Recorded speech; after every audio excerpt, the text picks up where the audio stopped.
నమస్తే, welcome to my channel Lakshmi Ramana recipes. ఈరోజు మనం బెండకాయ వేపుడిని జిగురు లేకుండా చాలా ఈజీగా టేస్టీగా తక్కువ నూనెతో ఎలా ప్రిపేర్ చేసుకోవాలో చూద్దామండి. చూడండి, చూస్తేనే ఎంత బాగుందో. టేస్ట్ కూడా చాలా బాగుంటుంది.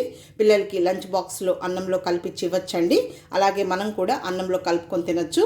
సైడ్ డిష్గా తినచ్చండి. సాంబార్, పప్పు, రసం అలా చేసుకున్నప్పుడు బెండకాయ వేపుడిని కూడా మనం చాలా డిఫరెంట్ స్టైల్లో చేసుకోవచ్చు.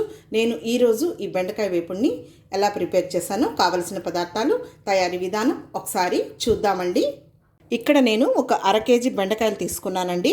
బెండకాయల్ని శుభ్రంగా కడిగేసి వాటర్ అంతా డ్రైన్ చేసిన తర్వాత ఒక పొడి క్లాత్తో తుడిచేసేసుకోవాలి. ఎందుకంటే బెండకాయకి జిగురు ఉంటుంది కాబట్టి మనం ఆ విధంగా క్లీన్ చేసుకున్న తర్వాతే ముక్కలుగా కట్ చేసుకోవాలి. అలా పొడి క్లాత్తో తుడిచిన తర్వాత చూడండి, ఈ సైజులో నేను ముక్కలు కట్ చేసి పెట్టాను. స్టవ్ వెలిగించుకొని ప్యాన్ పెట్టుకొని ఒక 3 టేబుల్ స్పూన్ల నూనె వేసుకోవాలి. నూనె వేడెక్కిన తర్వాత ఈ బెండకాయ ముక్కల్ని వేసేసుకుందాము.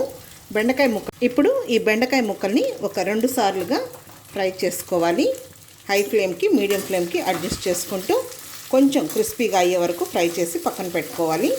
చూడండి, ఈ బెండకాయ ముక్కలు ఈ విధంగా ఫ్రై అయితే సరిపోతుంది. ఇప్పుడు ఇవి తీసి పక్కన పెట్టేసేసుకొని ఆ నూనెలో ఆ మిగిలిన బెండకాయ ముక్కలను కూడా ఫ్రై చేసేసుకోవాలి. మనం ఈ మెథడ్లో అయితే తక్కువ నూనెతో ఈ బెండకాయ ముక్కల్ని క్రిస్పీగా అయ్యేటట్టు టేస్టీగా క్విక్గా చేసేసుకోవచ్చండి.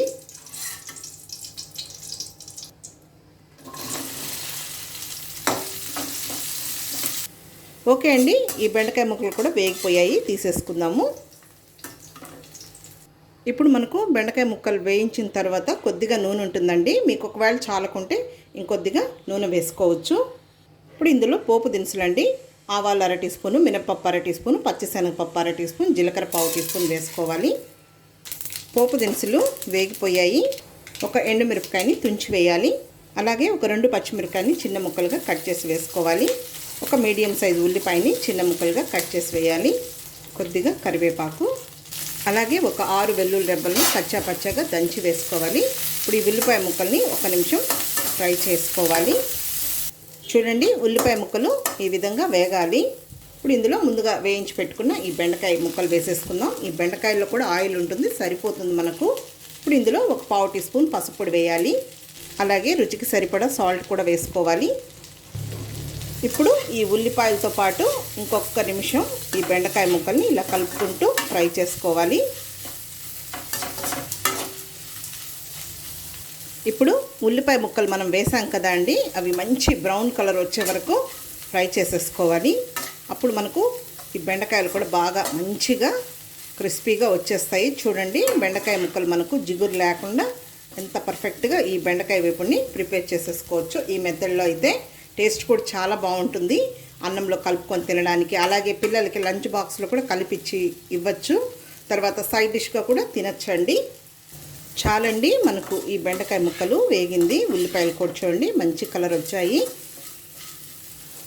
ఇప్పుడు ఇందులో 1 చిటికెడు కారం పొడి వేసుకుందాం. చాలు, ఎక్కువ కారం వద్దు. మనం పచ్చిమిర్చి వేసాం, ఎండుమిరపకాయ కూడా వేసాము. ఒక 1/4 టీ స్పూన్ ధనియాల పొడి వేసుకోవాలి. అలాగే 1 చిటికెడు సాల్ట్ వేసుకుందాం. కారం, ధనియాల పొడి వేసాం కదా. చివరగా కొంచెం కొత్తిమీర సన్నగా చాప్ చేసి వేసేసుకొని స్టవ్ ఆఫ్ చేసేసుకోవాలి. ఇప్పుడు ఇదంతా కలిపేసేసుకుందాము. చూడండి, కలుపుతూ ఉంటే పొడి పొడిగా సౌండ్ వస్తుంది, క్రిస్పీగా. చాలు, ఇప్పుడు మనకు బెండకాయ వేపుడు క్రిస్పీగా టేస్టీగా రెడీ అయిపోయింది. ఇప్పుడు మనం డిష్ అవుట్ చేసేసుకుందాము.